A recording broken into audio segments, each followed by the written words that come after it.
سندھ میں 24 اضلاع میں بلدیاتی انتخابات میدان پیپلز پارٹی کے نام رہا۔ جیالے 67 نشستوں پر جیت گئے۔ جماعت اسلامی 9، آزاد امیدوار 6، P T I 4، known league اور جی ڈی اے ایک سیٹ پر کامیاب۔ کراچی کی 11 میں سے 7 نشستیں پیپلز پارٹی، 4 جماعت اسلامی کے نام رہیں۔ الیکشن کمیشن کو نتائج موصول ہو گئے۔ سندھ کے 24 اضلاع میں بلدیاتی انتخابات میدان پیپلز پارٹی کے نام۔ 93 میں سے 90 نشستوں کے غیر حتمی غیر سرکاری نتائج سامنے آ گئے۔ جیالوں نے 67 نشستوں پر میدان مار لیا۔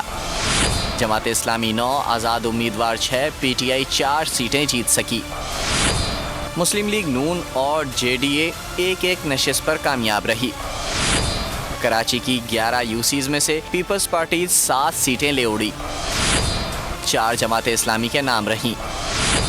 کراچی کی 246 یونین کونسلز میں سے 240 میں الیکشن نتائج مکمل ہو گئے۔ پیپلز پارٹی 98 یوسیز میں کامیابی کے ساتھ سب سے بڑی جماعت بن گئی۔ جماعت اسلامی 87 نشستوں کے ساتھ دوسرے نمبر پر، جبکہ تحریک انصاف 43 نشستوں کے ساتھ تیسرے نمبر پر ہے۔